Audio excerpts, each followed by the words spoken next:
Andrelino era um funcionário veterano de uma rede de supermercados muito conhecida aqui no Rio de Janeiro. O cara era indigesto, 9 anos de empresa e gostava de zombar dos funcionários novatos. Falava palavrões o tempo todo entre os corredores e gostava muito de pronunciar a palavra capeta em qualquer ocasião. Naquele dia, ele estava atacado. Ai, capeta, resmungou ao tropeçar. Ih, aquela guria é feia igual um capeta, disse ele a um amigo, se referindo a uma operadora de caixa. Caramba, o capeta tá solto hoje, falou ao adentrar no banheiro masculino, reclamando da caatinga do local. Já era 22 horas, horário de saída de Andrelino do trabalho. Ele estava com sede e sentou em um bar de esquina e começou a beber. Daí se aproximou uma bela loira e perguntou a ele se ele queria companhia. Andrelino, embasbacado com a beleza da moça, aceitou. Eles beberam todas, riam de tudo. Foi quando Andrelino pediu a conta. O garçom foi recolhendo as taças de chope e foi lá para dentro fazer a soma da conta. De repente, a bela loira se transformou no próprio capeta. Andrelino arregalou os olhos e se mijou todo. Surpreso de me ver, meu camarada? Rapaz, tu me chamaste tanto hoje que não resisti e vim tomar umas cervejas com você. Andrelino, todo assustado, se levantou da cadeira. Tentou correr, mas as pernas não obedeciam. Senta aí, cara, disse o capeta sorrindo. O garçom chegou com a comanda, mas só avistou Andrelino todo apavorado, se tremendo todo. Aqui tá a conta. O senhor tá bem? Sem conseguir tirar uma só palavra, Andrelino tirou R$ 200 da carteira, entregou ao garçom e saiu correndo. Depois daquele dia, Andrelino é um cara da igreja, não falta aos cultos, está sempre sério, de poucos amigos, com a Bíblia sempre em seus braços.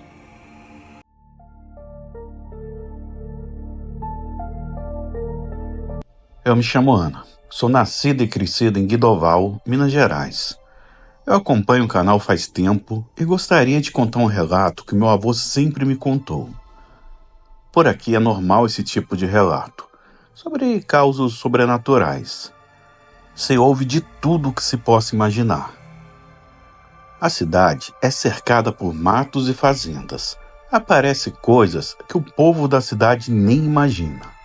Cada canto tem um relato, cada povoado um conto. Até hoje em dia, se ouve pessoas contando uma história aqui e outra ali. Imagina então na época que meu avô era novo e forte e trabalhava nas fazendas da região. Cada coisa que ele ouvia e viu nessas estradinhas não é brincadeira não. Mas de todas que ele contava, Robert, a de um homem é a mais incrível de todas. Isso porque não foi aquele relato que a pessoa viu uma vez e acabou. Ou viu um vulto na estrada e essas coisas passageiras. Ele conviveu com o ser, trabalhou com ele e ouviu sua história diretamente do dito cujo. No decorrer do relato, vocês vão entender o porquê é tão fascinante esse relato e como tem coisas nesse mundo que a gente ignora, mas que estão à nossa cara. Só me permite antes mandar um beijo para minha mãe. Ela mora lá na Rua do Fundão. Ela adora o seu canal e é fã dele. Benção, mãe, te amo. Bom, vou contar como vejo o povo contando aqui, como se fosse ele contando. Realmente, fica muito mais legal ouvindo assim. Então, agora, é como se fosse ele narrando. Eu nasci e cresci em Guidoval, Minas Gerais, uma cidade pequena, cercada por mato e fazendas. Trabalhei minha vida inteira nas fazendas da região. Eu era peão faz tudo, acordando cedo para o trabalho pesado. Típico trabalho normal de fazenda mesmo. Arrumar cerca, tirar leite, essas coisas. Por aqui, é comum ouvir histórias sobrenaturais. O povo fala de aparições, criaturas estranhas, coisas que ninguém consegue explicar. Cada lugar tem os seus contos, e essas histórias continuam sendo contadas até hoje.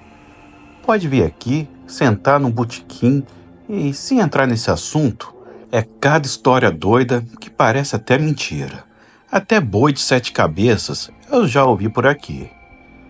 Mas, de tudo que eu ouvi e vivi, a história mais impressionante foi a de um homem com que eu trabalhei. Seu nome era Osvaldo. Ele vinha lá da Serra da Onça. Pelo menos foi o que ele disse.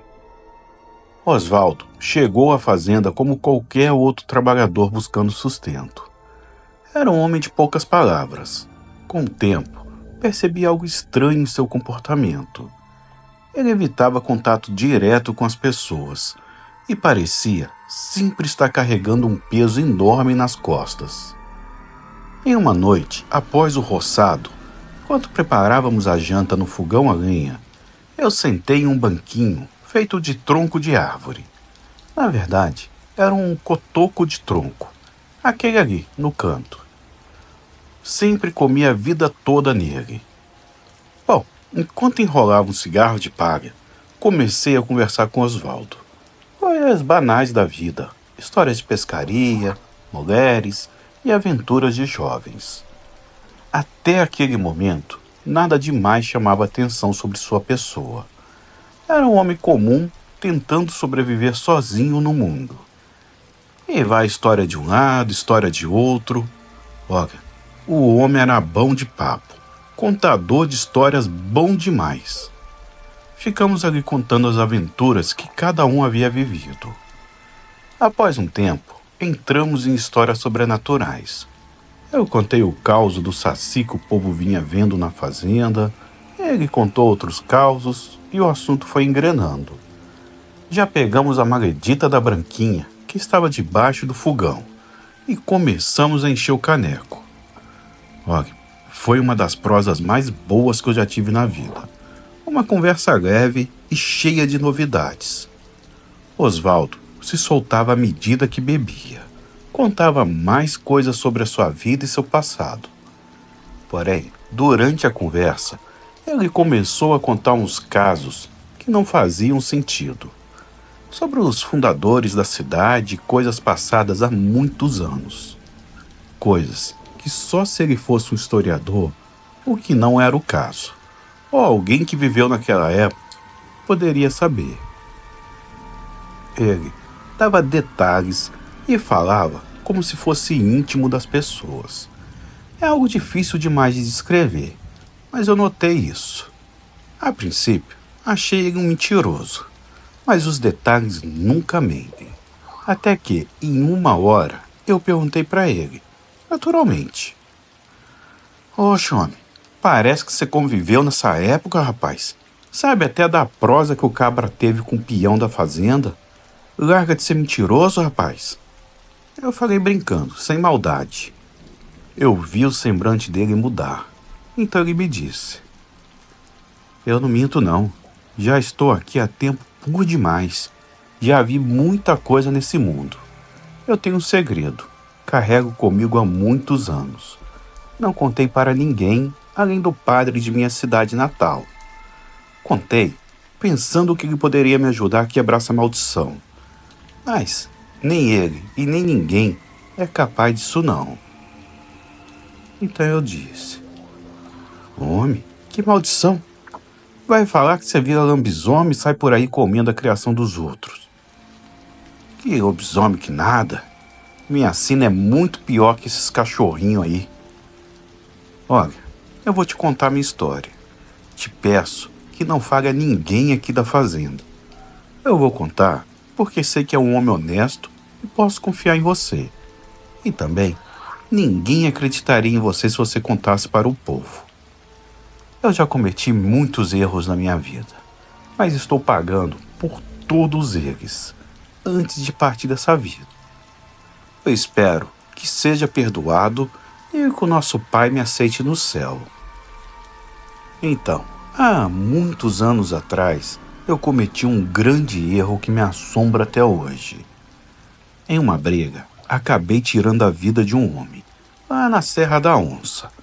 O que eu não sabia era que o homem pertencia a uma família conhecida por suas práticas espirituais. Eles faziam parte de um culto ou coisa ruim. Então, como vingança, eu fui amaldiçoado por um dos anciões da família, que jurou que eu nunca encontraria paz, que eu vagaria por aí com o remorso do que fiz e que a morte nunca me buscaria. Ou eu acabava com minha própria vida, o que não é uma opção, pois quem faz isso arde no inferno por toda a eternidade. Ou vagaria para sempre por aí, sem nunca envelhecer um só dia. Que o meu corpo seria morada de uma legião, que nunca deixaria eu morrer de forma natural. Pelo tempo. E, por mais que muitos possam pensar que isso é bom, você não tem noção do que é ver seus parentes partirem e você vagar sozinho pelo mundo. E se acontecer um dia de eu perder um olho ou um movimento de uma parte do meu corpo, eu vou ter que viver assim pelo resto da vida. Eu não me curo de coisas além do que qualquer pessoa normal, não. Meu corpo apenas é sustentado por essa legião. Você não tem ideia do que eu sofro. Após essa fala dele, Osvaldo me confessou que estava naquela região para encontrar um meio de quebrar a maldição. Ele me olhou bem nos olhos, com uma expressão de cansaço que parecia carregar séculos de sofrimento. É por isso que ando de fazenda em fazenda, disse ele. Fui atrás de todo tipo de ajuda, desde rezas até promessas, mas ninguém consegue me livrar disso. A verdade é que o que eu fiz não tem perdão fácil. E no fundo, eu já aceitei que vou pagar pelo resto da minha existência. Eu fiquei ali, ouvindo aquele desabafo e tentando absorver o que ele tinha acabado de me contar. Era muita coisa para digerir e eu mesmo já tinha ouvido muitas histórias estranhas, mas nada comparado ao que Osvaldo acabara de me revelar. O homem parecia carregar o peso de cada erro, de cada pecado, e mesmo sendo um completo estranho, eu senti uma mistura de pena e respeito por ele. Então, perguntei meio sem saber o que esperar, o que ele pretendia fazer. Ele suspirou, abaixando o olhar para o fogo no fogão a lenha.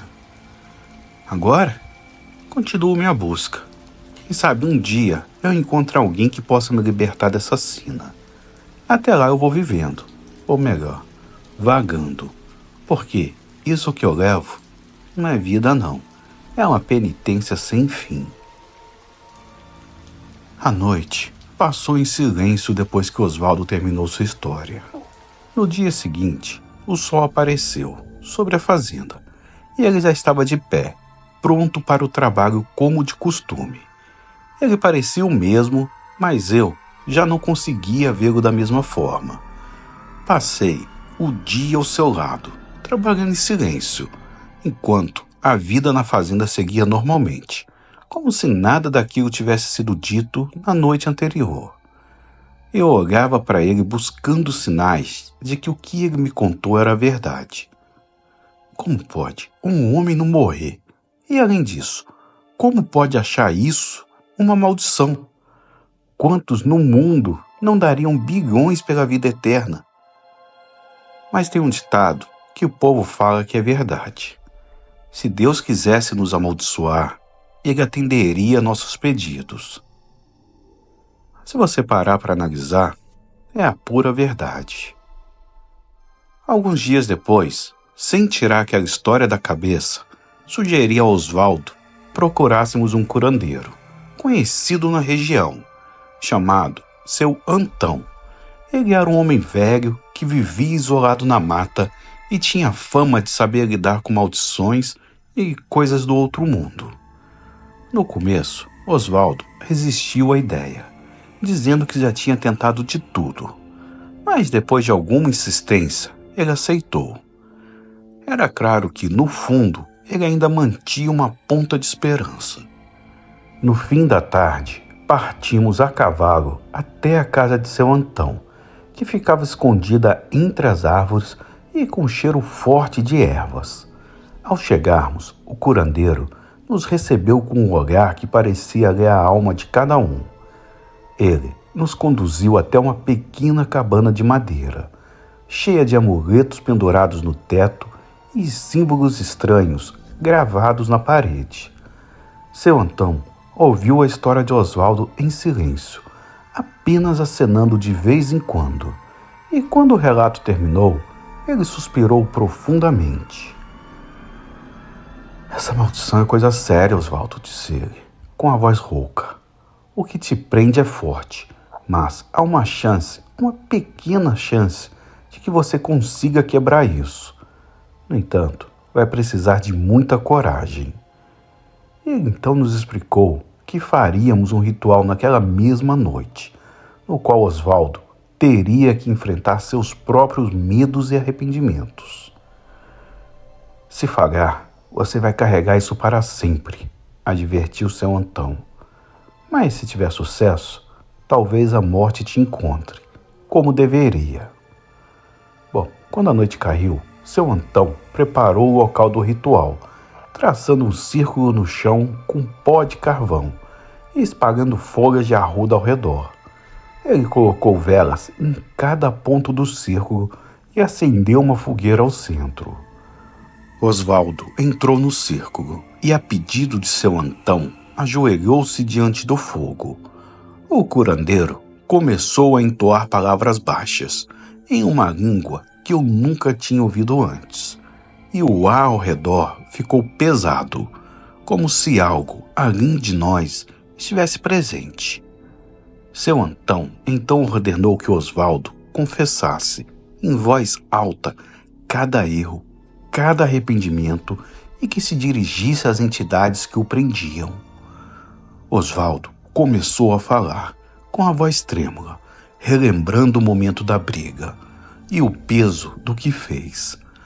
À medida que ele confessava, as chamas pareciam se agitar e o círculo ao redor começou a se fechar como se o puxasse. Seu Antão o incentivou a continuar, a enfrentar os seus piores medos, a se arrepender de tudo.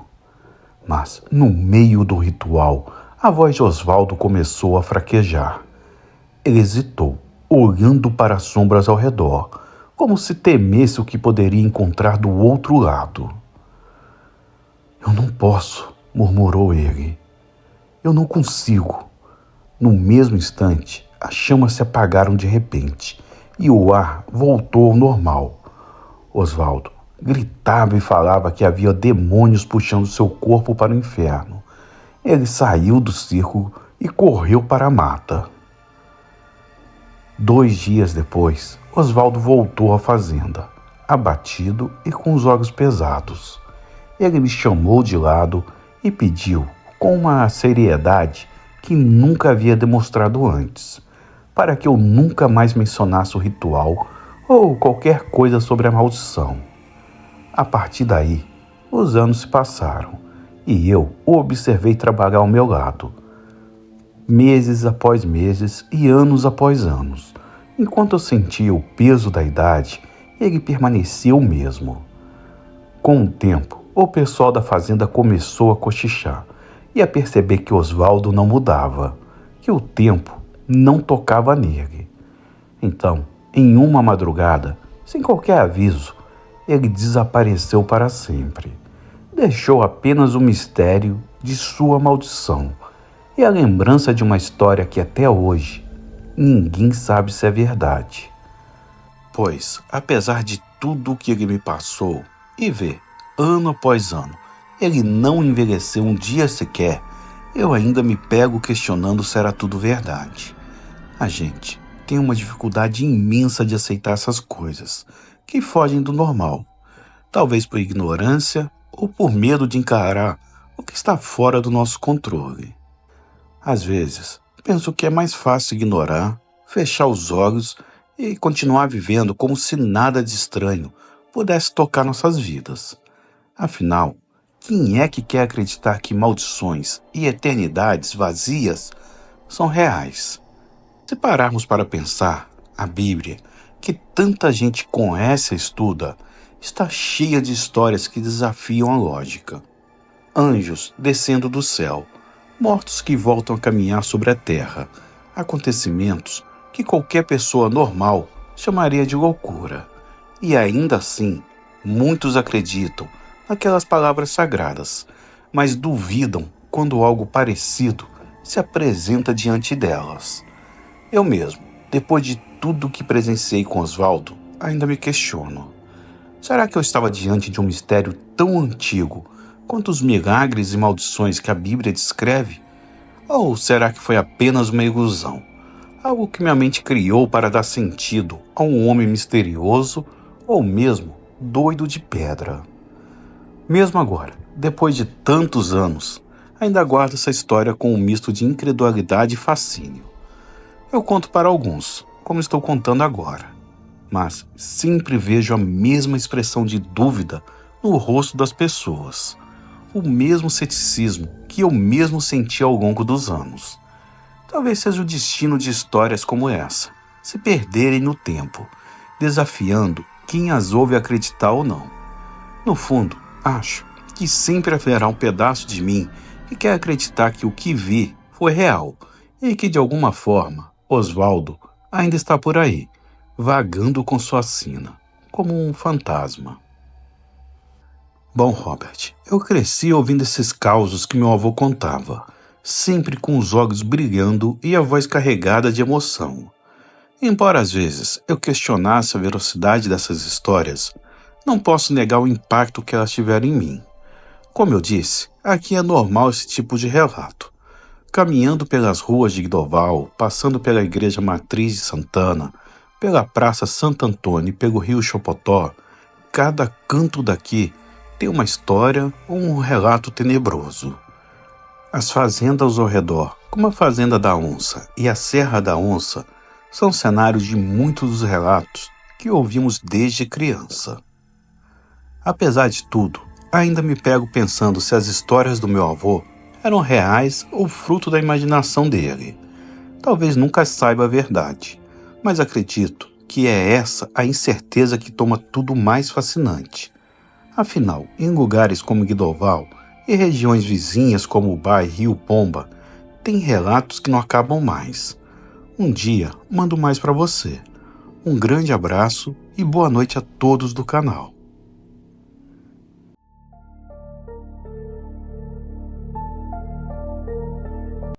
Boa noite a todos do canal. Eu me chamo Barriga e vim aqui compartilhar um relato que aconteceu comigo. Eu já deixei ele resumido em um dos comentários de um outro relato que eu ouvi por aqui. Foi então que o Robert me respondeu, pedindo para mandar a história completa e com mais detalhes. Sou caminhoneiro há muitos anos. Já rodei esse país de ponta a ponta, pegando estrada sempre que tinha oportunidade.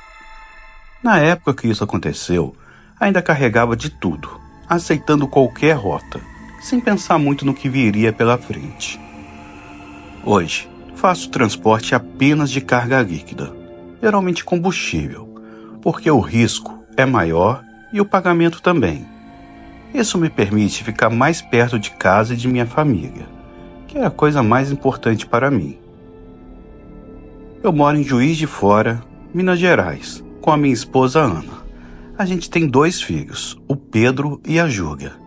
Eles eram pequenos quando essa história aconteceu. E por eles, eu tentava diminuir as viagens mais longas. No entanto, naquela época, ainda precisava pegar qualquer frete que surgisse, principalmente aqueles que me levavam para outros estados. Quem é caminhoneiro sabe que quanto mais longe, melhor pagam. Esse caso aconteceu há exatos 26 anos atrás. Naquele tempo, morávamos em uma casa modesta no bairro Santa Luzia. A vida era simples, mas éramos felizes. Lembro que o Pedro tinha acabado de completar 7 anos e a Júlia, que era mais nova, ainda corria de fraldas pela casa. Era uma época boa, e eu sempre tentava compensar o tempo que passava longe deles. A promessa da vez era levar os dois para pescar assim que voltasse de viagem. Eles adoravam essas saídas, e para mim também era uma forma de relaxar depois de tantos dias na estrada. A pesca era algo simples, mas que unia a gente. Eu me agarrava a essas pequenas alegrias, principalmente porque sabia que o meu trabalho me afastava deles mais do que eu gostaria. Naquela semana, a empresa me ligou para uma entrega de última hora. O destino era uma cidade pequena no interior do Espírito Santo. Era um frete que eu já havia feito algumas vezes, mas sempre à luz do dia. Dessa vez, porém, a saída seria à noite. Eu me preparei com calma. Minha esposa Ana me ajudou a arrumar tudo, como sempre fazia antes de eu pegar a estrada. Ela organizou uma bolsa com algumas roupas e abasteceu a despensa do caminhão com comida, que eu fazia nos postos de gasolina. Eu gostava de levar comida de casa, pois, além de economizar, era gostoso parar no posto e preparar a comida do jeito que gosto. Depois de revisar tudo em casa, me despedi das crianças, que já estavam na cama. Fiz o que fazia sempre antes de viajar. Dei um beijo na testa de cada um, tentando não acordá-los. Mas Pedro abriu os olhos e me olhou com um sorriso. "Vai pescar comigo, pai?" Ele perguntou, com a voz sonolenta. Eu prometi que sim, que na volta a gente faria a melhor pescaria da vida dele. Aquilo me deu uma sensação de conforto, e eu sabia que tinha mais um motivo para poder voltar logo. É muito estranho de como a gente lembra dos detalhes depois de passar por algo que muda a forma como vemos o mundo. Aquele dia já repassou várias e várias vezes na minha cabeça. Também conto essa história para todos que encontro na estrada, então ela está sempre vívida na minha mente. Saí de casa e comecei a caminhada até o pátio da empresa, onde o caminhão me esperava. Era perto da meia-noite e a cidade estava quieta. As ruas estavam vazias. Enquanto eu caminhava, eu senti um calafrio.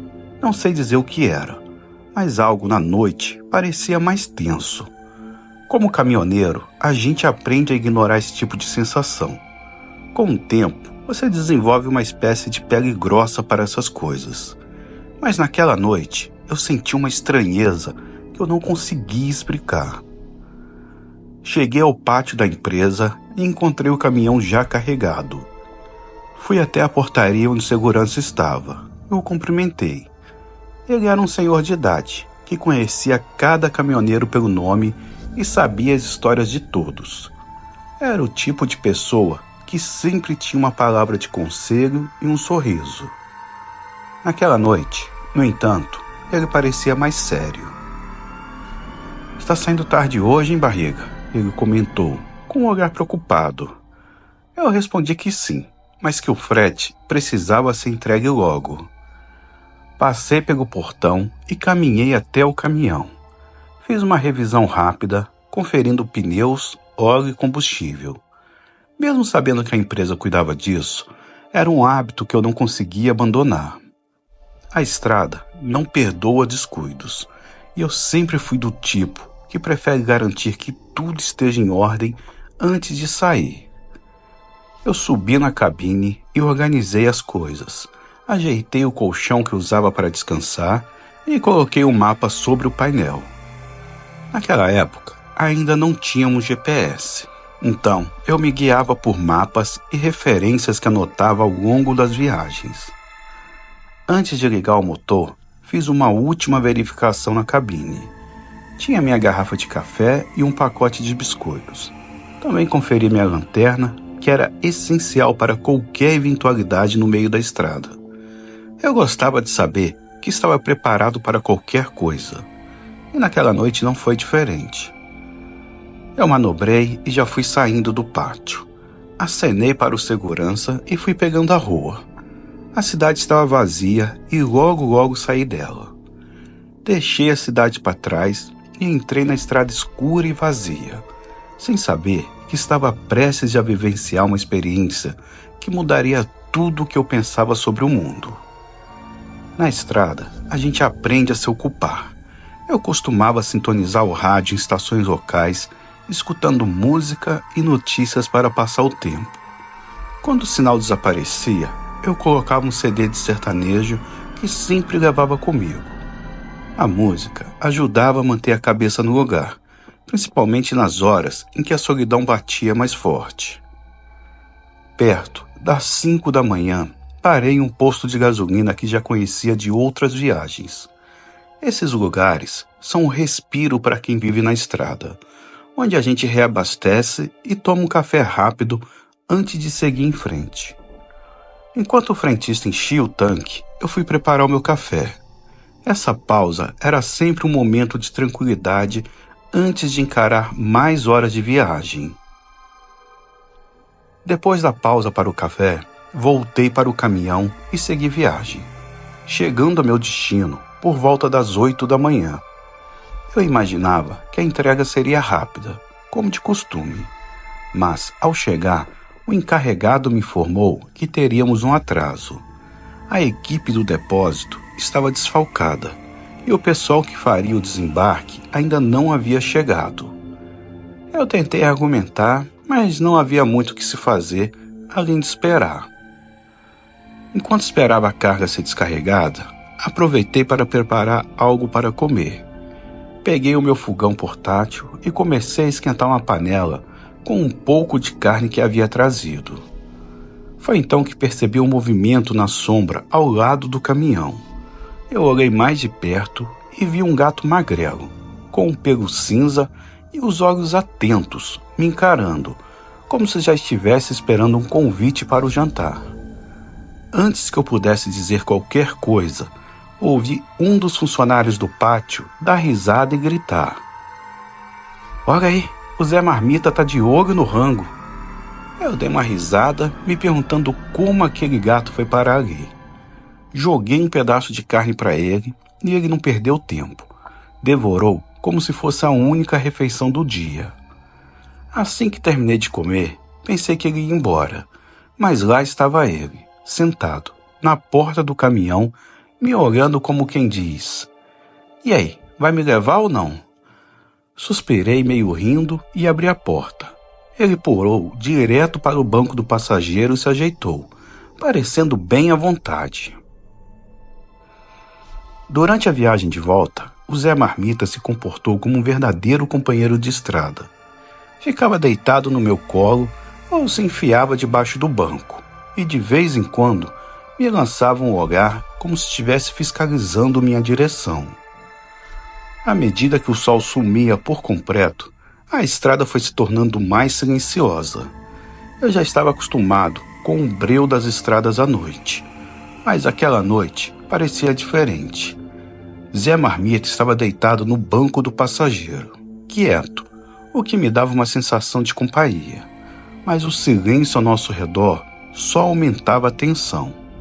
A cada quilômetro, a escuridão parecia se intensificar, e as luzes do caminhão eram o único ponto claro na estrada que parecia se estender infinitamente. Depois de algumas horas de viagem, a estrada à frente começou a se encobrir de uma neblina leve, que logo se transformou em uma camada espessa e densa. Eu reduzi a velocidade, mas era difícil enxergar. Eu não via mais as árvores nem os sinais de trânsito. A luz dos faróis parecia absorvida pela névoa, e o mundo ao redor se reduziu a poucos metros de visibilidade. E eu olhei para o Zé, que agora estava sentado no painel atento, como se também percebesse que algo estava errado. Seus olhos acompanhavam a estrada, e ele parecia fixado em algum ponto à frente, mas não havia nada lá. Foi então que, de relance, notei algo se movendo na neblina. Primeiro, pensei que era só a visão embaçada, mas os contornos de um rosto começaram a aparecer. Era pálido, com os olhos profundos que pareciam observar de volta. Pisquei, achando que era cansaço, mas quando olhei novamente, o rosto ainda estava lá. E logo ao lado, mais um rosto surgiu, e depois outro. Pessoal, eu não estava vendo coisas. Vários rostos surgiram na neblina. Eles não diziam nada, mas o olhar era o suficiente para fazer um sangue gelar. O gato, agora, estava com o pelo completamente eriçado. Sua cauda se movia em espasmos, como se ele estivesse pronto para atacar. Por instinto, acelerei um pouco, querendo sair dali o mais rápido possível. Mas parecia que a estrada estava se prolongando e se estendendo muito mais do que o normal. Então, de repente, eu ouvi um som, um ruído baixo e abafado, vindo da caçamba do caminhão. Olhei pelo retrovisor e não vi nada de imediato, mas o som continuava, como se algo estivesse arranhando o metal da carroceria. O Zé estava agora com os olhos fixos na direção do som, com uma postura alerta. Ele olhava para a caçamba, parecia enxergar algo, e eu não sei se gato pode ver coisas, mas ele estava nitidamente observando algo na caçamba. Decidi seguir adiante, mas a névoa não desaparecia, e os rostos continuavam surgindo, cada vez mais próximos. Em um momento, vi algo mais claro pelo retrovisor, como uma sombra se mexendo na caçamba. Enquanto avançava, avistei um posto de gasolina ao longe. A luz era fraca e piscava de tempos em tempos, mas era o único ponto de referência na escuridão. Reduzi a velocidade e entrei no posto, observando a estrutura desgastada, as bombas de gasolina antigas e o letreiro velho.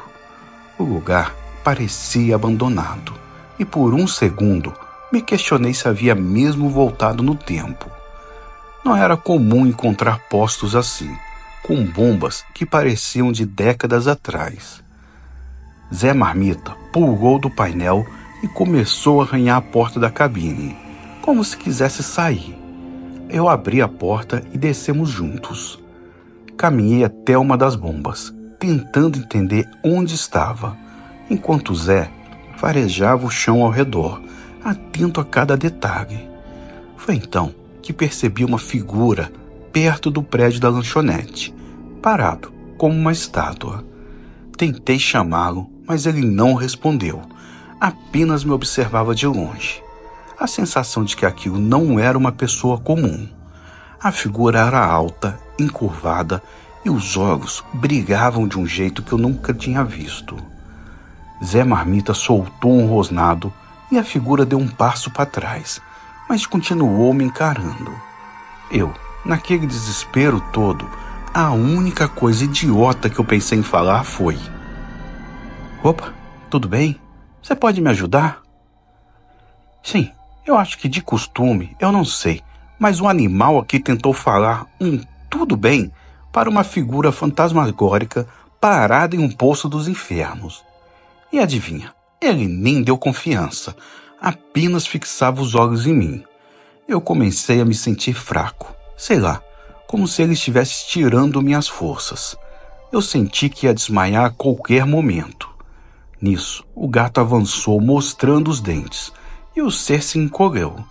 Foi então que o gato pulou na direção dele, atravessando o espaço entre nós, e aquele ser, de um jeito que eu nunca tinha havido visto. Pareceu que quebrou uma proteção entre a gente. Essa parte eu não vou saber explicar, só sei que aquele demônio desapareceu em um instante. Assim que ele sumiu, o posto voltou ao silêncio e o Zé retornou ao meu lado. Sem perder tempo, corri para o caminhão, chamei o gato e ele entrou na cabine, se acomodando no banco como se nada tivesse acontecido. Eu dei partida, saí dali o mais rápido que pude, e enquanto dirigia, a névoa foi se dissipando aos poucos, até que eu vi o céu estrelado de novo. Zé Marmita deitou no banco do passageiro, exausto, mas parecia tranquilo, como se tivesse cumprido sua missão. O medo foi diminuindo e eu soube que tinha escapado de algo que talvez nunca conseguisse explicar. No entanto, aquele posto, a estrada e o que aconteceu ali ficaram gravados na minha memória, como um lembrete de que a estrada pode ser mais traiçoeira do que qualquer um imagina. Cheguei na cidade e deixei o caminhão no pátio. Estava o outro vigia lá. Eu me despedi e vim andando para casa. E agora vem a parte que também é muito estranha. Assim que atravessei o portão e olhei para trás, Zé Marmita não estava mais lá. Eu voltei e procurei ele pelo caminho, mas nada. Ele sumiu, sendo que ele estava logo atrás de mim, me seguindo. Foi questão de segundos. Eu procurei e chamei ele por um bom tempo, mas nada, nem sinal de vida. Voltei para casa e contei tudo para minha esposa. Ainda, por dias, eu perguntava no pátio se alguém havia visto o gato, com as características do Zé, mas ninguém viu. Eu não sei se foi Deus que mandou ele para me ajudar naquela noite, mas sei que foi graças a ele que nada demais aconteceu comigo. Então, eu não sei se eu fui para uma outra dimensão, eu não sei o que aconteceu. Eu já vi alguns relatos parecidos, de pessoas que estão em estradas e vão parar em lugares que não faz sentido. Mas eu não posso confirmar o que exatamente aconteceu comigo. Mas foi real. Tem muita coisa estranha nesse mundo.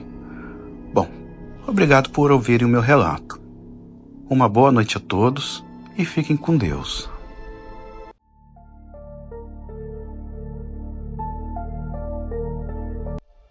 Olá, boa noite a todos. Meu nome é Nicanor. Eu trabalho como motorista há mais de 30 anos. Eu comecei com caminhões, depois passei para os ônibus escolares. Hoje, minha rotina é levar um grupo de jovens da cidade para um colégio noturno. Eu saio no meio da tarde, passo pelos sítios e povoados vizinhos, pegando os alunos um a um. O mais longe fica a uns 30 quilômetros de Santa Cruz do Vale, a cidade de onde partimos. Santa Cruz do Vale é pequena e isolada. No centro, tem uma igreja, um mercadinho e uma praça onde os moradores se reúnem. A maioria das famílias vive da lavoura, mas esses jovens estão tentando um futuro diferente, estudando à noite.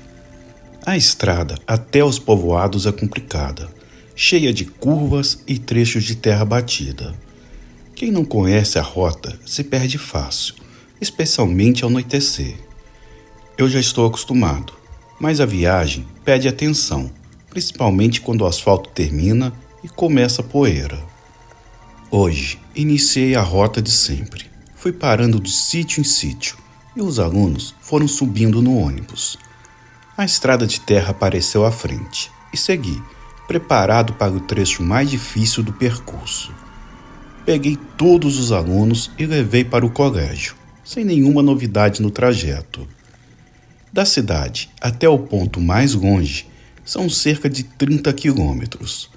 Eles ficam por lá umas 4 horas, tempo das aulas noturnas. Depois que deixo o grupo, volto para pegar a turma que estudou na parte da tarde e levá-los de volta para suas casas. Às 10 da noite, retorno ao colégio para buscar o pessoal do turno da noite e levá-los de volta para os sítios e povoados. Essa rotina é tranquila, embora a estrada precise de atenção. Eu saio com o ônibus vazio da cidade, atravesso novamente a estrada de terra e faço o percurso todo de volta, repetindo as paradas em cada local. Às vezes, penso que conheço cada curva nessa estrada. Eu já passei aqui por diversas vezes e, por isso, eu sei que o que aconteceu a seguir não tem a menor explicação. Quando deu a hora, subi no ônibus, estacionado na praça. Eu liguei o motor e dei a partida. Era só seguir o caminho de sempre até o colégio, onde eu pegaria a turma que terminava a aula às 10 da noite. A estrada estava tranquila, como em qualquer outro dia. Porém, após alguns quilômetros, eu comecei a perceber uma mudança estranha ao redor. Uma neblina densa apareceu de repente, engolindo a estrada e dificultando a visão. Não era comum ter neblina por ali, e mesmo que fosse, nunca havia visto uma tão espessa. A visibilidade caiu poucos metros à frente, e as árvores, antes familiares, começaram a parecer diferentes. Elas estavam secas, retorcidas, e suas folhas haviam desaparecido por completo. Era como se estivessem mortas há muito tempo, criando uma paisagem quase fantasmagórica ao longo da estrada. Eu continuei, achando que a neblina logo se dissiparia, mas, em vez disso, ela só aumentava. O farol do ônibus mal cortava aquele branco denso. Comecei a sentir um leve arrepio, mas tentei ignorar. Fiquei focado na estrada, esperando encontrar algum ponto de referência, algo que me mostrasse que eu estava no caminho certo. A cada quilômetro, o ambiente parecia mais estranho. O chão de terra batida começou a escurecer, ficando úmido e pegajoso, como se a estrada estivesse coberta por lama. O cheiro de metal e a umidade se intensificou. Eu já não reconhecia nada ao redor. Eu olhei para o retrovisor, mas a estrada parecia tão envolta em neblina quanto o caminho à frente. Eu estava isolado, preso naquela paisagem estranha e silenciosa. Subitamente, o ônibus tremeu, como se tivesse passado por algo sólido. Mas ao olhar para fora, não havia nada. Mais alguns metros e comecei a ver sombras nas árvores. Figuras humanas, imóveis, observando o ônibus passar. Acelerando um pouco mais, avistei à frente o que parecia ser uma placa enferrujada, sem nada escrito, apenas com arranhões profundos. Ela estava torta, meio caída e parecia uma indicação de que eu havia cruzado para algum outro lugar. O desconforto aumentou. Continuei dirigindo, sem saber mais onde estava. Foi então que, no meio da neblina, vi luzes fracas surgirem. Me aproximei e percebi que eram construções. Pequenas casas e prédios antigos, enfileirados ao longo da estrada. As estruturas estavam em ruínas, com paredes rachadas, janelas quebradas e ferragens expostas, como se o lugar estivesse abandonado há décadas. O ônibus avançava devagar por aquelas ruas desertas, olhando para os prédios. Notei que algumas figuras estavam nas janelas. Pessoas, ou algo parecido, com rostos pálidos e olhos completamente brancos. Eles me encaravam, imóveis. De repente, um deles, um homem alto e magro, se aproximou da rua e parou em frente ao ônibus. Eu freiei de imediato. Ele me olhava, não acreditando que eu estava ali, com os olhos completamente brancos, um rosto pálido e parecendo um mendigo. Ele levantou a mão, apontou para mim e com uma voz rouca disse: "Você não deveria estar aqui. Esse lugar não te pertence. Volte ou nunca mais conseguirá sair." O coração disparou. Sem pensar duas vezes, pisei no acelerador, desviando do homem e seguindo em frente. As figuras pareciam surgir de todos os lados, paradas nas calçadas, me observando em silêncio. A estrada adiante era uma mistura de lama e metal retorcido, com mais construções em ruínas e aquela sensação de estar sendo vigiado. Segui por mais alguns minutos, tentando não olhar para os lados. As figuras, agora, estavam nas árvores também, penduradas como sombras, sempre com aqueles olhos brancos. Em um impulso, virei à direita em uma curva estreita e, de repente, vi uma luz à frente, uma claridade diferente da neblina que me cercava. Acelerei, sentindo o ônibus tremer com esforço. Assim que cruzei a luz, o silêncio ao meu redor se dissipou e senti o motor do ônibus se estabilizar. A neblina começou a se desfazer. As árvores voltaram a ter folhas e a estrada de terra batida reapareceu sobre os pneus. Eu parei o ônibus, respirando fundo e tentando entender o que tinha acabado de acontecer. Olhei ao redor e tudo parecia normal de novo. Eu estava de volta à estrada. Parei o ônibus no acostamento e descansei um pouco, tentando me acalmar. Respirei fundo várias vezes, ainda tentando processar tudo o que eu tinha visto. Aquelas pessoas, as construções enferrujadas e aqueles olhos brancos. Eu nunca tinha passado por nada assim em todos esses anos de estrada. Eu senti um frio na espinha ao pensar que talvez tivesse cruzado para um lugar onde realmente eu não deveria estar. Depois de alguns minutos, com a mente ainda confusa, voltei para a rota como se estivesse no piloto automático. Dirigi até o colégio, peguei os alunos e comecei a levá-los de volta para suas casas. A estrada parecia completamente normal dessa vez, como se nada estranho tivesse acontecido. Nem sinal de neblina e nem figuras nas árvores. Tudo estava exatamente como deveria estar, o que só tornava a experiência ainda mais surreal. Eu até me perguntei se tinha imaginado tudo, mas aquele frio no peito me dizia que não. Deixei os últimos alunos nos sítios mais afastados e voltei para casa. O cansaço bateu, mas o sono não veio fácil. A imagem daquelas figuras me observando com aqueles olhos brancos não saía da minha cabeça. Eu fiquei pensando se aquilo era algum tipo de alucinação, mas parecia real demais para ser apenas fruto da minha mente. Na manhã seguinte, ainda intrigado, decidi procurar na internet por algo que pudesse me ajudar a entender o que eu havia visto. Eu digitei as palavras cidade abandonada e olhos brancos, e também estrada que leva para outro lugar. Após algumas buscas, encontrei um termo que me chamou a atenção: Sete Além. Segundo o que estava escrito, algumas pessoas afirmavam ter cruzado para uma espécie de dimensão paralela, onde tudo parecia abandonado e distorcido, com figuras estranhas observando, e sempre com os olhos brancos. Eu li relatos de outros motoristas e caminhantes que diziam ter passado por estradas e caminhos que os levaram a esse lugar. Eles descreveram exatamente o que eu tinha visto: neblina densa, construções antigas e figuras humanas que pareciam sombras, sempre olhando, sempre como se soubessem que você não deveria estar ali. Um arrepio tomou conta de mim, pois os detalhes batiam exatamente com o que eu tinha experimentado na noite anterior.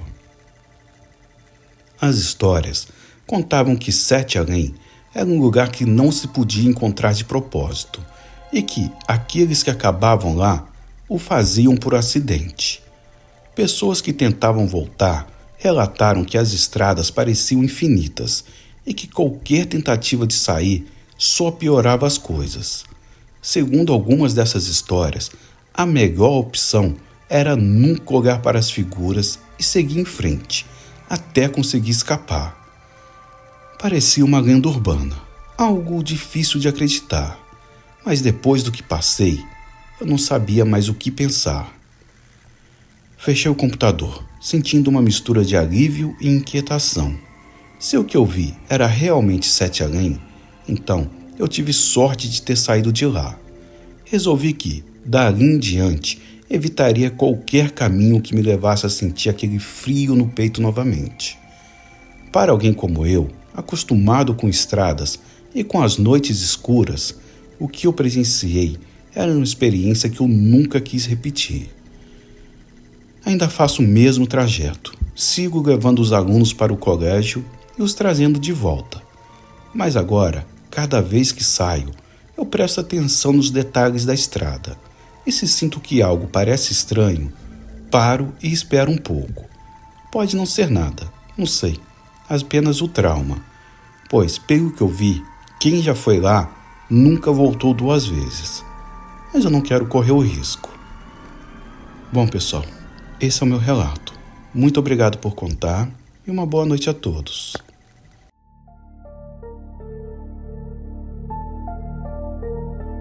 Olá, eu sou o Miguel, moro aqui em Angico, uma cidadezinha do interior da Bahia. A vida por aqui é tranquila, como você deve imaginar. Com pouco mais de 10 mil habitantes, todo mundo conhece todo mundo. E os dias passam devagar, quase arrastados. Eu tenho uma pequena agropecuária que cuido com muito trabalho e dedicação. O meu negócio é a minha vida. Eu vendo de tudo um pouco. Rações, adubo, ferramentas para o campo. O tipo de coisa que sustenta a gente na roça. A cidade é bem simples, não tem muito o que ver ou o que fazer, a não ser nos dias de feira, quando o centro se enche de gente e de vida.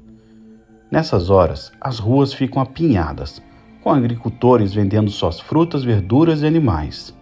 Fora isso, o movimento é só os das caminhonetes carregadas de mercadorias e o vai e vem dos agricultores cuidando de seus afazeres. E lógico, a estrada de terra, aquela que corta os municípios daqui até Boraém. É uma estrada antiga, meio esquecida, mas ainda útil para quem trabalha na roça como eu. Eu já passei por ali incontáveis vezes, carregando produtos da agropecuária para os clientes que moram mais longe. O caminho é bem esburacado, é cheio de poeira e de lama na época de chuvas. Quem conhece a estrada sabe que não tem muito o que se preocupar, desde que dirija com muito cuidado. Mas a verdade é que as histórias sobre aquela estrada vão muito além dos buracos e da poeira. Todo mundo que vive por aqui tem um relato para contar. Eu sempre fui do típico cético. Nunca acreditei muito nessas conversas de assombração ou coisas do tipo. Mas não dá para negar que a estrada tem uma certa fama. Dizem que quem passa por lá à noite já viu coisas estranhas. Eu sempre ria quando ouvia essas histórias.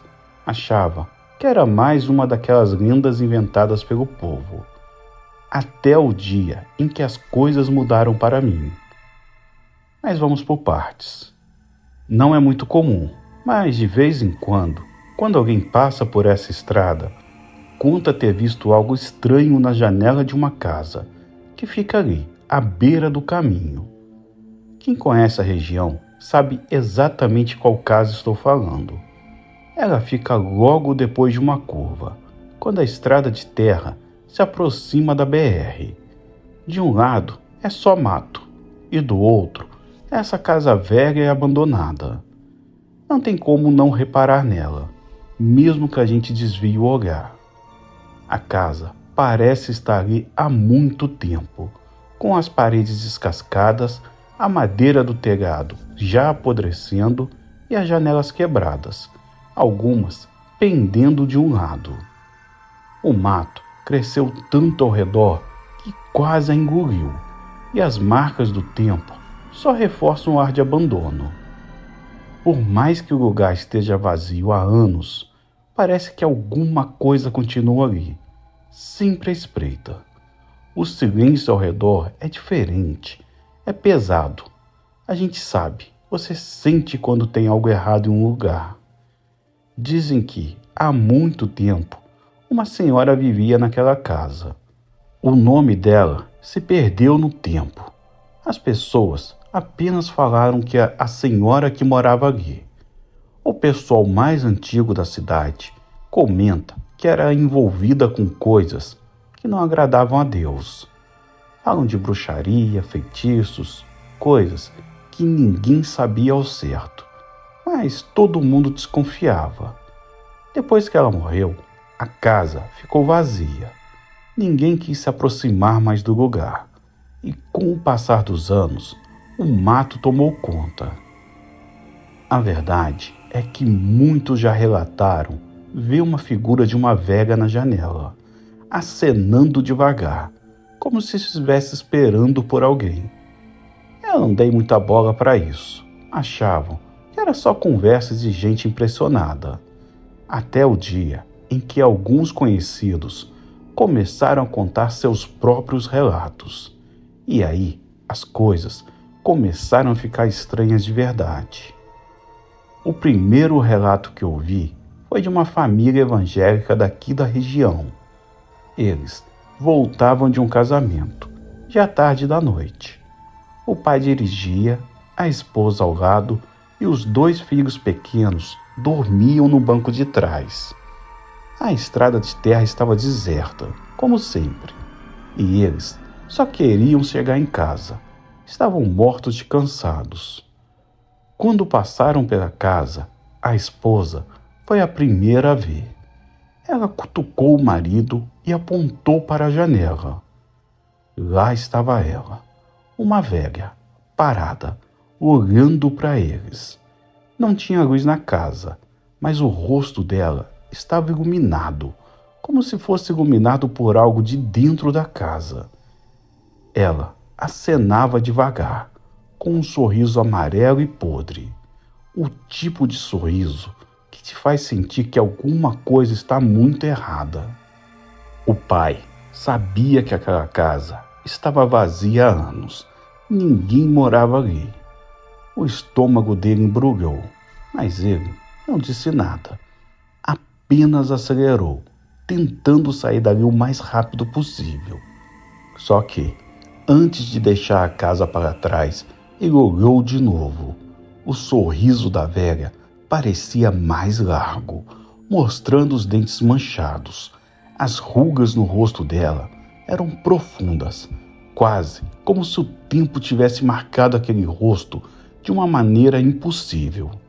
Mas o que mais o perturbou foram os olhos. Olhos que pareciam seguir o carro, mesmo na escuridão. Eles sentiram que estavam vendo algo de outro mundo. Eles oraram e repreenderam em nome do Senhor. Eles passaram pela casa em silêncio, sem coragem de falar sobre o que tinha visto. Quando chegaram em casa, a esposa ainda tremia, assombrada pela imagem. Sabiam que não era alguém normal. Aquilo que viram não devia estar ali. Desde esse dia, evitaram passar por aquela estrada à noite. Eles contaram esse relato na igreja, provando que existe sim um outro mundo e que se existe o mal, existe o bem também. Um outro relato que ouvi foi o de seu Antônio, um senhor conhecido na cidade por sua calma e paciência. Certa noite, ele voltava para casa, sozinho, dirigindo devagar pela estrada. O carro não era novo, e naquela estrada esburacada, qualquer problema poderia acontecer. E foi o que aconteceu.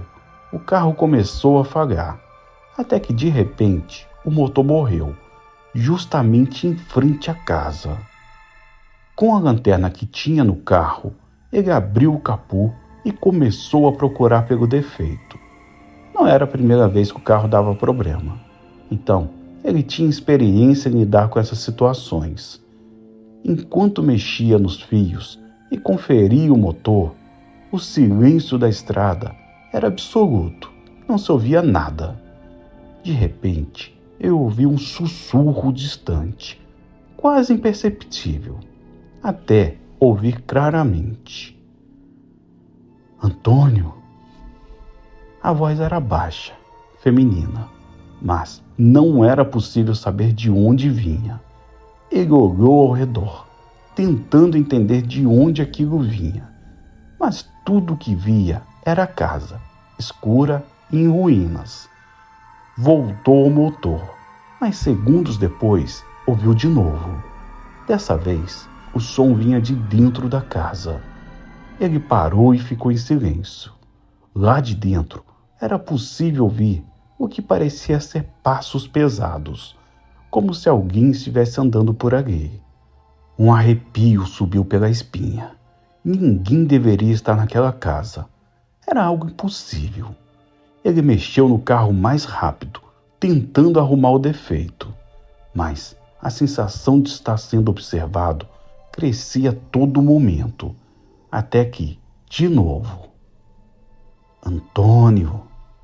A voz parecia mais próxima agora, quase ao lado dele. Foi nesse momento que ele a viu. Na janela da casa, lá estava a velha, parada, com o corpo imóvel, acenando lentamente. O sorriso dela era largo, com os dentes amarelados e podres. O olhar dela era fixo, direto nele. Ele sentiu um pânico tomar conta. Abandonou o carro ali mesmo, largando as ferramentas, o capô aberto e correu. Ele correu sem olhar para trás, enquanto a voz continuava chamando seu nome. Ele correu até chegar na cidade e procurou ajuda, e contou o que havia acontecido. Na manhã seguinte, ele voltou com ajuda para buscar o carro. Encontraram tudo exatamente como ele havia deixado, mas ninguém falou sobre a velha. Só ele sabia o que tinha visto, e aquela imagem o assombraria para o resto de sua vida. Eu achava que essas histórias eram só exagero do povo, gente impressionada demais, que se deixava levar pelas conversas de beira de estrada. Passei por aquela casa várias vezes e nunca vi nada, até que uma noite tudo mudou. Era uma viagem rotineira. Eu voltava com a caminhonete cheia de produtos para a agropecuária. A estrada estava mais escura do que o normal, sem lua no céu. O farol da caminhonete iluminava só alguns metros à frente. E eu dirigia devagar, atento ao caminho. Quando me aproximei da curva que passa em frente à casa, algo me fez diminuir ainda mais a velocidade. Eu não sei explicar o que foi, mas senti um peso no ar, como se estivesse sendo observado. Ao passar em frente à casa, eu olhei rápido para a janela. Foi ali que eu vi a velha. Ela estava parada, do mesmo jeito que o pessoal sempre descrevia. Imóvel, com os olhos fixos em mim e aquele sorriso. Um sorriso que só podia significar uma coisa: perigo. O meu coração disparou. Naquele momento, eu sabia que não era uma visão qualquer. Aquilo era real. Sem pensar muito, eu acelerei. O medo me dominava e tudo o que eu queria era deixar aquela casa para trás o mais rápido possível. Eu meti o pé no acelerador e saí rasgando estrada fora. Quando pensei que tinha passado o perigo, o pior aconteceu. Robert, até então, eu estava só olhando para trás, pelo vidro traseiro. Mas quando eu olhei pelo retrovisor, o meu corpo travou. Ela estava lá, sentada no banco traseiro da caminhonete. Não sei como, mas a velha, com o mesmo sorriso perturbador, estava agora dentro do meu carro. Quando eu olhava diretamente para trás, eu não via ela. Mas quando eu olhava pelo retrovisor, aí sim, ela estava lá. Eu não sei explicar por quê. Talvez alguém aí saiba. Minhas mãos suavam e o meu corpo inteiro gelou. Eu acelerei como nunca. A cada segundo, eu esperava que algo pior acontecesse. Que aquela coisa no banco de trás fizesse algum movimento. Só que não. Ela ficou lá, parada, apenas me olhando. Quando finalmente consegui chegar à cidade, eu parei a caminhonete bruscamente. Olhei para o banco de trás. Estava vazio. Não havia sinal dela, mas eu sabia o que eu tinha visto. Olhei pelo retrovisor e também nada. Mas eu tinha certeza, não foi uma alucinação e nem imaginação minha. Eu senti a presença dela e eu vi ela lá dentro do carro. Robert, desde aquela noite, eu evito passar por aquela estrada. Eu sei o que vi e nada me tira da cabeça que a velha continua lá, esperando para ver quem vai passar por lá e assombrar. Agora, eu entendo o que as pessoas sentem. Não é só uma lenda, é real. Não sei se essas entidades se alimentam do nosso medo para se tornar mais forte. Eu não sei. Eu só sei de uma coisa, que eu sei o que eu vi. Eu quero deixar claro que isso não é algo que todo mundo vê aqui toda hora. São relatos esporádicos. Esses que contei têm diferença de anos que aconteceu um entre o outro. Tem a meninada que diz ter visto, mas aí acho que também são aqueles que gostam de criar medo nas pessoas. Tem relatos que a gente sabe quando é verdade e quando não é. Bom, gente, esse foi o meu relato. Um abraço para todos do canal. Muito obrigado por contar o meu relato. Uma boa noite a todos e fiquem com Deus.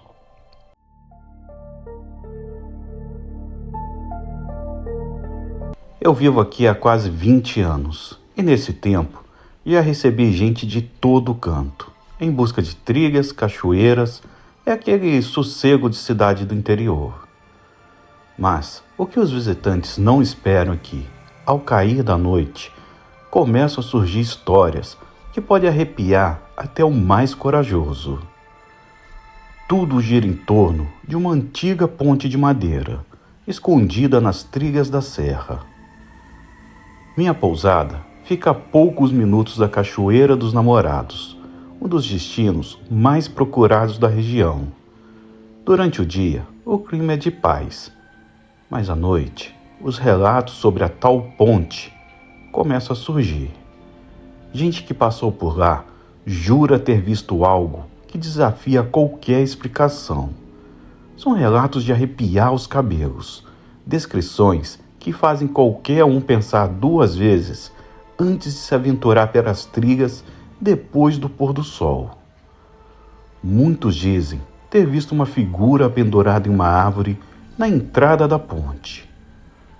O mais curioso, essas visões parecem acontecer apenas com quem não é daqui. Os moradores que passam pela ponte há anos nunca viram nada. Nada de vultos, nada de figuras estranhas. Mas os turistas, eles sempre voltam com histórias perturbadoras. A ponte é simples, de madeira envelhecida pelo tempo, com tábuas irregulares que rangem sob o peso de quem passa. Ela atravessa um pequeno riacho, que seca na maior parte do ano, mas o verdadeiro destaque é a atmosfera em torno dela. Cercada por árvores altas e um mato que parece sempre denso, mesmo no inverno, a ponte fica uma área um pouco isolada, no meio de uma das trilhas menos movimentadas. Não há iluminação por perto, e à noite, tudo ao redor se transforma em um breu completo, o que torna a travessia ainda mais desconfortável.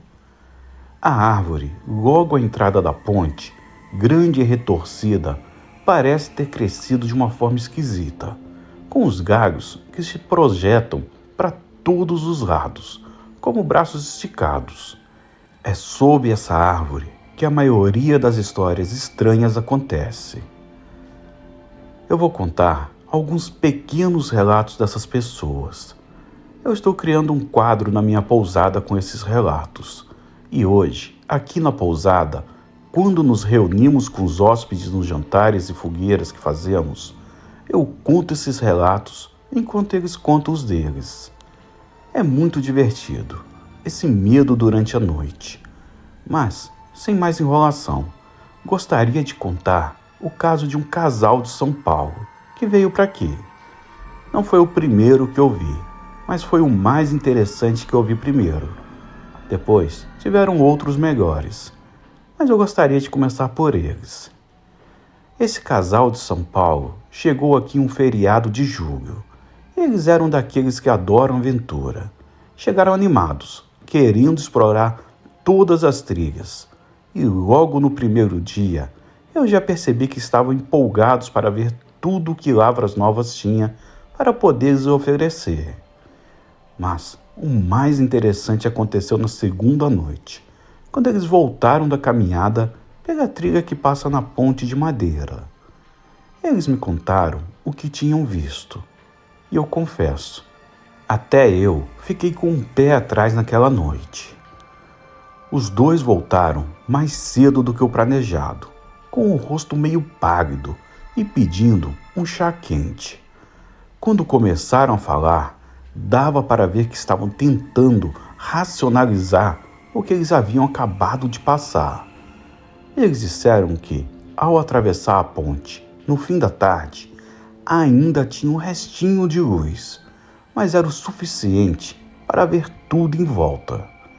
Só que, ao chegarem à ponte, a mulher sentiu um arrepio repentino, como se alguém estivesse observando. Eles olharam em volta e do lado direito da entrada, naquela árvore que sempre fica ali solitária, havia algo pendurado. A princípio, eles acharam que era uma lona velha ou algum galho que tinha se quebrado com o vento. Mas não era nenhum dos dois. Conforme se aproximaram, o que eles juram ter visto foi uma figura balançando lentamente. O homem, mais cético, achou que era apenas uma sombra, mas a mulher jurou que viu a silhueta de um homem, com a cabeça inclinada e os braços caídos, como se tivesse sido enforcado. Os dois ficaram imóveis, sem coragem de atravessar a ponte. O homem pegou o celular e tentou iluminar a área, mas a bateria descarregou do nada, o que já foi o bastante para fazerem meia volta e correrem de volta para a pousada. O detalhe que mais os assustou foi que, depois que saíram da ponte, o vento acabou. Estava uma ventania danada o tempo todo e do nada parou. Eles olharam para trás e o que quer que estivesse lá não estava mais. Desde então, eles não quiseram voltar a falar sobre isso. Mas a tensão no rosto deles, naquela noite, não deixou dúvidas nenhuma. Essa foi a última vez que se aventuraram por aquela trilha. Depois de ouvir tantos relatos de meus hóspedes, decidi que era hora de investigar mais a fundo e fui conversar com alguns moradores mais antigos daqui de Lavras Novas.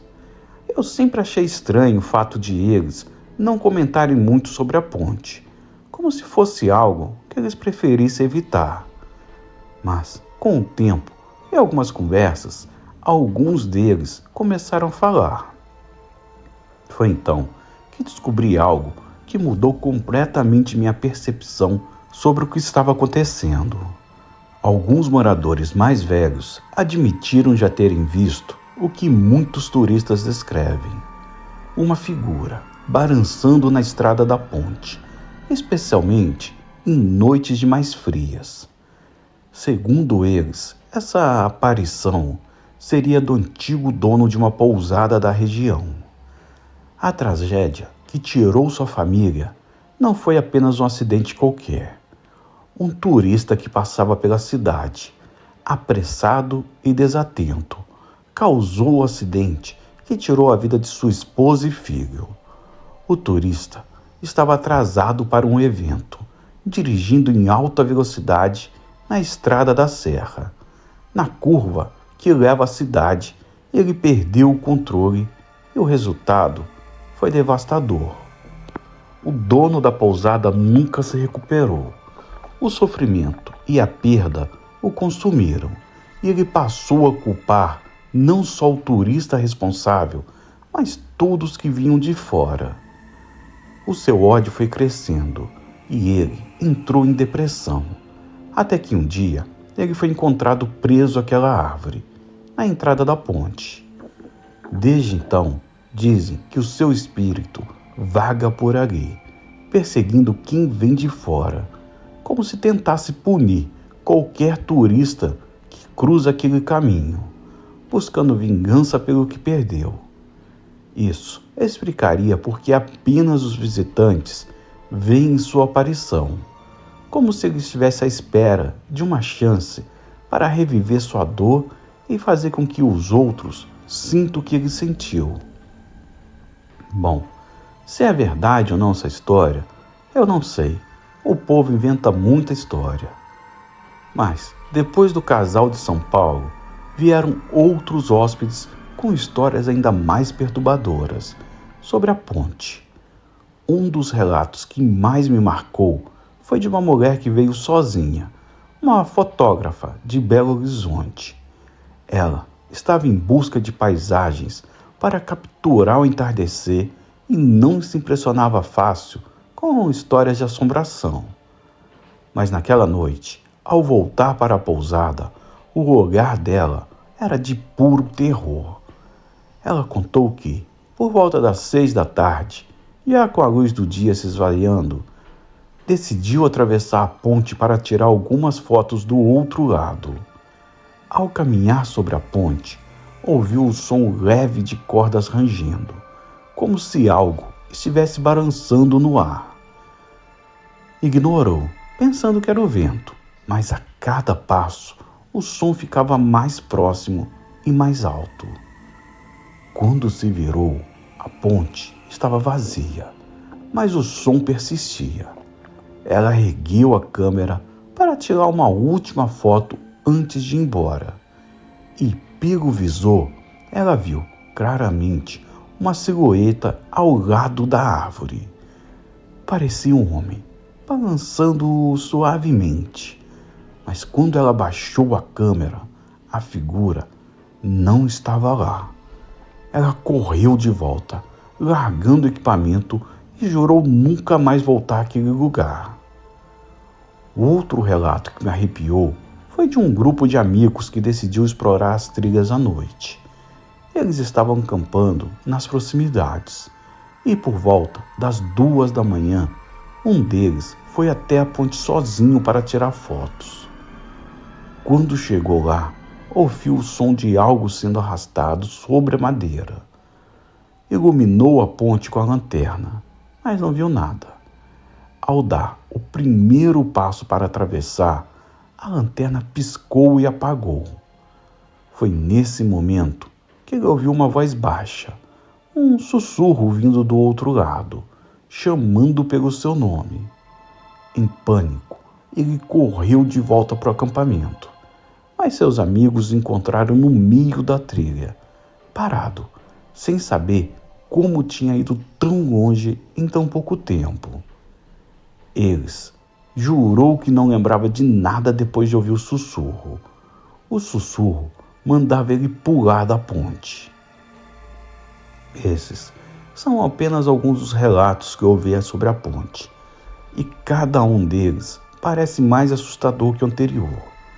A sensação é sempre a mesma: algo espreitando naquela ponte, algo que não se pode ver a olho nu, mas que escolhe quem vai sentir sua presença.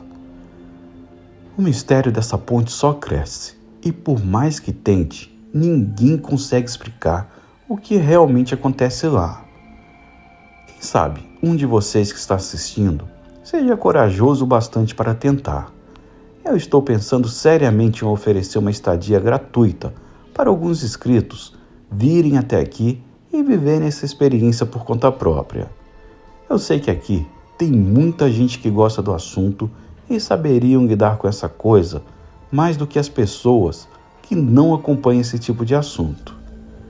Quem sabe, estou apenas pensando por enquanto, mas seria interessante ver quem teria coragem de passar uma noite nas trilhas de Lavras Novas e, quem sabe, cruzar a ponte ao anoitecer. Bom, Robert, gostaria de agradecer por trazer esses relatos. Quase sempre reúno o pessoal que vem nos visitar e colocamos os vídeos em uma caixa de som e ficamos ouvindo próximo à fogueira. Os turistas adoram. Um abraço e que Deus continue te abençoando cada vez mais. Uma boa noite a todos.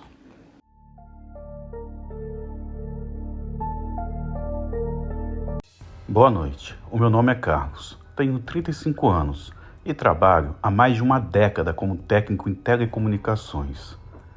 Minha rotina envolve subir em postes, consertar cabos e garantir que a internet chegue à casa das pessoas, sem interrupções. Eu gosto do que faço. A sensação de resolver problemas e ajudar os outros sempre me trouxe satisfação. Certa manhã, eu fui designado para um serviço na zona rural.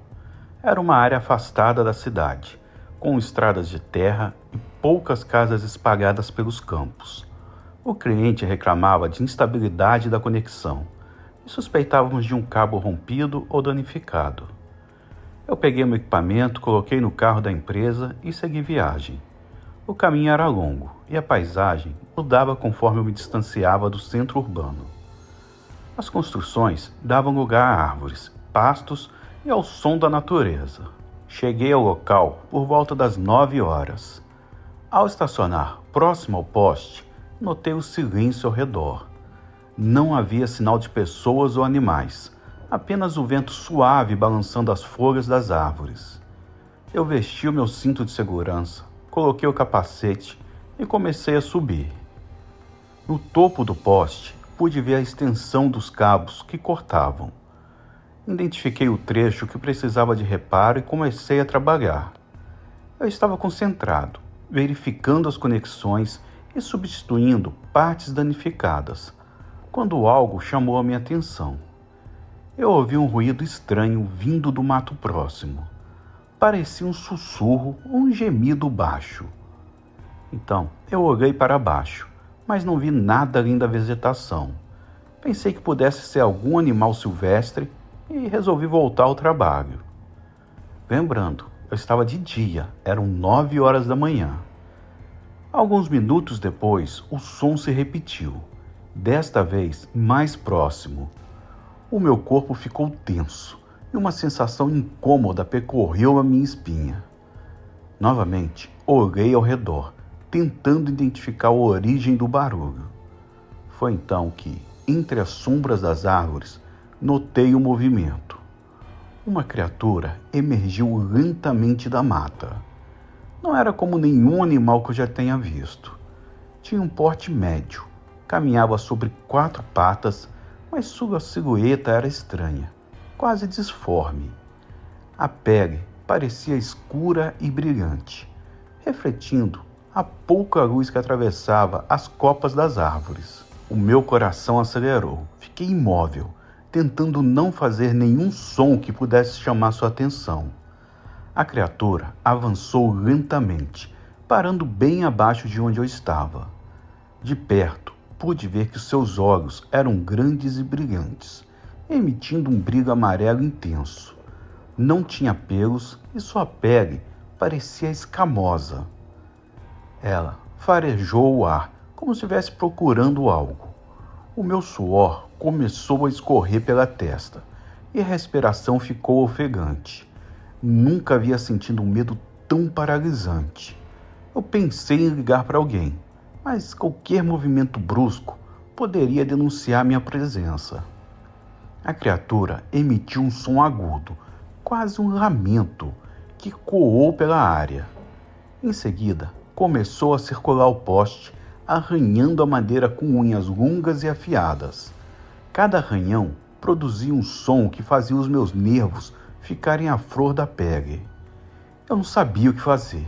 Descer não era uma opção. Ficar em cima também não. Não me parecia seguro. Decidi então tentar alcançar o meu celular lentamente para chamar por ajuda. Com movimentos cuidadosos, coloquei a mão no bolso, mas ao puxar o aparelho, ele escapou dos meus dedos e caiu no chão. O celular bateu no chão e fez um barulho. A criatura imediatamente direcionou o olhar para o objeto caído.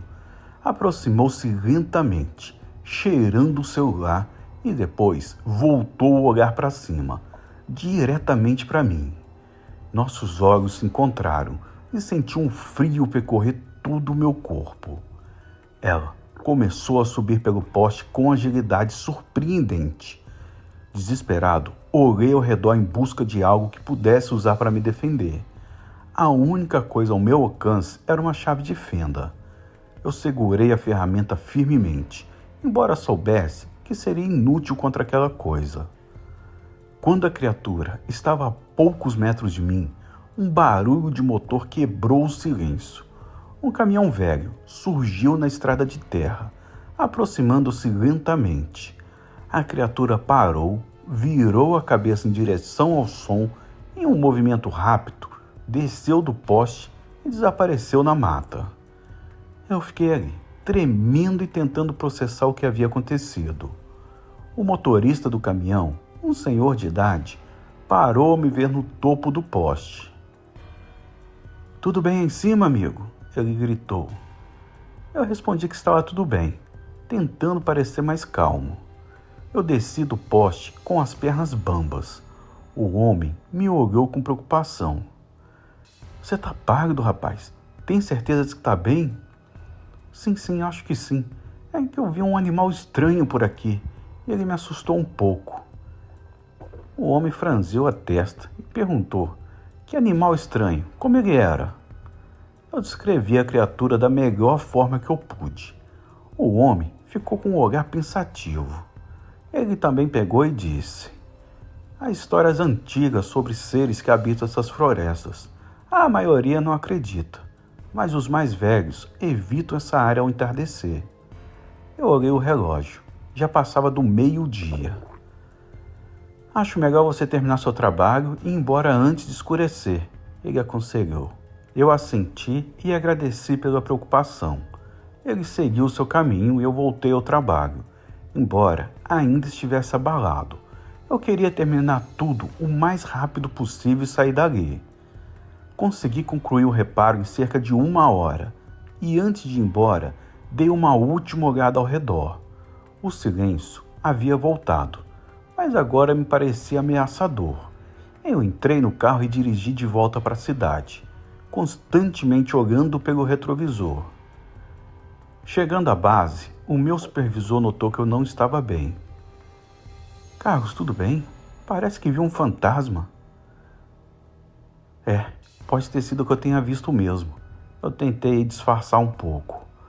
Contei a ele o que havia acontecido. Esperava que ele risse ou não acreditasse. Mas, para minha surpresa, ele ficou sério. "Você não é o primeiro a relatar algo assim naquela área", disse ele. "Outros técnicos já mencionaram coisas estranhas por lá. Eu sempre achei que fosse apenas histórias." "E o que vamos fazer?" perguntei. "Eu vou evitar mandar alguém para lá sozinho. Talvez seja melhor em dupla, ou até mesmo informar as autoridades locais." Nos dias seguintes, tentei retomar minha rotina, mas a imagem daquela criatura não saía da minha mente. Pesquisei na internet, procurei por relatos semelhantes, mas nada se encaixava no que eu havia visto. Uma noite, decidi visitar um conhecido que era entusiasta de criptologia. Marcos era um cara estranho, mas conhecia muitas histórias e lendas. Eu descrevi a ele o que havia visto. Ele disse que era uma coisa interessante, enquanto ele olhava um folheto antigo. Ele disse que podia ser uma criatura que ainda não foi catalogada. Essas áreas rurais e florestas escondem muitos segredos. Ele disse que há uma quantidade imensa de animais que são descobertos todos os anos que não estão catalogados. Ele me mostrou algumas ilustrações, mas nenhuma correspondia exatamente ao que vi. Saí de lá mais confuso do que antes. Sem respostas, comecei a ter pesadelos. Sonhava que a criatura me perseguia, que subia pelas paredes da minha casa e que me observava enquanto eu dormia. Minha produtividade no trabalho caiu. O meu supervisor notou.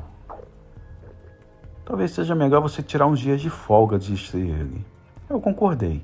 Precisava me afastar, clarear minha mente. Decidi voltar àquela área durante o dia, mas desta vez com companhia. Convidei um amigo meu, João, que era policial e não acreditava em nada de sobrenatural. "Vamos lá", disse ele. "Aposto que você viu foi um cachorro do mato ou algo assim." Voltamos ao local. O dia estava claro e tudo parecia mais tranquilo. Mostrei a ele o poste onde tudo aconteceu. Exploramos a área ao redor, mas não encontramos nada de incomum. "Viu? Não há nada aqui", afirmou João. Mas algo me incomodava. O silêncio estava diferente. Sei lá, eu notei que tinha alguma semelhança com o dia. De repente, ouvimos um estalido vindo da mata. João sacou a arma atento. "Quem tá aí?" perguntou ele. Nenhuma resposta. Caminhamos em direção ao som. Então vimos. No chão haviam marcas estranhas, como pegadas, mas não de nenhum animal conhecido. Eram profundas, com formas alongadas. "O que diabo é isso?" murmurou João. Antes que pudéssemos reagir, o mesmo som agudo que ouvi da primeira vez ecoou entre as árvores. A criatura surgiu diante de nós, agora mais agressiva. João apontou a arma, mas hesitou em atirar. Eu gritava para ele atirar. Ele disparou 2 vezes. A criatura emitiu um grito ensurdecedor e recuou, desaparecendo novamente na mata. Corremos de volta para o carro e saímos dali o mais rápido possível. No caminho de volta, o silêncio tomou conta. João estava pálido. "Eu nunca vi nada parecido", disse ele, finalmente. Então agora você acredita em mim, né?" Ele disse que sim. Decidimos relatar o ocorrido às autoridades locais. Fomos até a delegacia da cidade mais próxima e contamos tudo. O delegado nos ouviu com ceticismo, mas ao ver a seriedade de João, prometeu investigar. Ele também era policial, sabia que não ia brincar com essas coisas. Dias depois, João recebeu uma ligação. Haviam encontrado mais marcas e relatos de desaparecimento de animais na região. Eles continuaram investigando, mas nada conclusivo foi descoberto. Minha vida nunca mais foi a mesma. Optei por mudar de emprego, afastando-me daquela região. Os pesadelos diminuíram com o tempo, mas a memória daquele dia permanece vívida em mim. Até hoje me pergunto o que era aquela criatura. Uma espécie desconhecida? Algo sobrenatural? Eu não tenho respostas, apenas a certeza de que há mais coisas nesse mundo que a gente entende. João também foi afetado. Ele se tornou mais reservado, deixou a polícia e abriu uma pequena loja na cidade. Às vezes nos encontramos para conversar, mas evitamos tocar no assunto. As histórias sobre a criatura se espalharam pela região, mas com o tempo viraram lendas, contadas nas noites para assustar crianças. Mas eu e João, a gente sabe o que a gente viu aquele dia. Como eu disse antes, não foi durante a madrugada, a noite ou nada. Foi durante o dia, com o sol quente no céu. E eu me lembro do que vi e eu sei o que vi porque eu não estava sozinho. Bom, esse é o meu relato, pessoal. Uma boa noite a todos e fiquem com Deus.